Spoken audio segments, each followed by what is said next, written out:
ઓડિશા સરકારે lab-grown diamond ઉદ્યોગને આકર્ષવા માટે વર્ષ 2026માં રાજ્યમાં સરકારે પ્રથમ વખત 3 મોટા લેબગ્રોન ડાયમંડ ઉત્પાદન પ્રોજેક્ટને મંજૂરી આપી છે. લેબગ્રોન ડાયમંડ ઇન્ડસ્ટ્રીઝ અને પ્રોત્સાહન આપવા ઓડિશા સરકારે ખોલ્યો માર્ગ. 1000 કરોડનું રોકાણ કરવા ઉદ્યોગકારોને આકર્ષવા માટે ઓડિશામાં વીજળીમાં પણ સરકારે સબસિડી પણ આપવાની જાહેરાત કરી છે. લેબગ્રોન ડાયમંડ ઉગાડવા માટેની પ્રોસેસમાં 80% વીજળીનો ઉપયોગ કરવામાં આવે છે. ઓડિશા સરકાર દ્વારા વીજળીમાં પણ સબસિડી આપવાની જાહેરાત કરી. એક બાજુ લેબગ્રોન ડાયમંડ દિવસે ને દિવસે ઓવર પ્રોડક્શન વધવાના કારણે ભાવ નીચે આવતા જાય છે. સુરત અને ગુજરાત માટે હરીફ ઉભો થવાની ઉદ્યોગ જગતમાં પણ ચિંતાનો વિષય માનવામાં આવે છે. રત્ન કલાકારોની રોજગારી પણ ચિંતા વધી શકે છે. સુરત અને ગુજરાતની વિદેશી આવક ઘટાડો થવાની પૂરી શક્યતા છે. સુરત ગુજરાતની 50 વર્ષની જૂની ડાયમંડ ઇન્ડસ્ટ્રીઝ આવું પહેલીવાર બનવા જઈ રહ્યું છે. અન્ય રાજ્યોમાં ઇન્ડસ્ટ્રીને આકર્ષવા માટે સબસિડી આપવામાં આવી રહી છે. નમસ્કાર, મારું નામ છે Bhavesh Tak, diamond worker union vice president.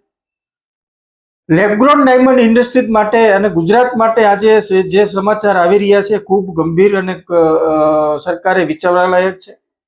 કારણ કે ઓડિશા ગવર્મેન્ટે ક્યારેય નહીં અને હમણાં જ 3 નવા પ્રોજેક્ટની જાહેરાત કરી છે. એની અંદર જમીન સંપાદન, જમીનની બાબત હોય કે વીજળીની બાબત હોય કે રોકાણકારોને પોતાના લોનોની MSMEની બાબત હોય, આ તમામ બાબતોની અંદર સરકાર ઉદ્યોગકારોને મદદ કરશે. કારણ કે લેબગ્રોન ડાયમંડ ઇન્ડસ્ટ્રીઝને ઓડિશાની અંદર આકર્ષવા માટે જો આવું બનશે તો ગુજરાતમાં 50 વર્ષથી નથી બન્યું એવું બનવા જઈ રહ્યું છે કે ગુજરાતનો હરીફ ઉભો થશે.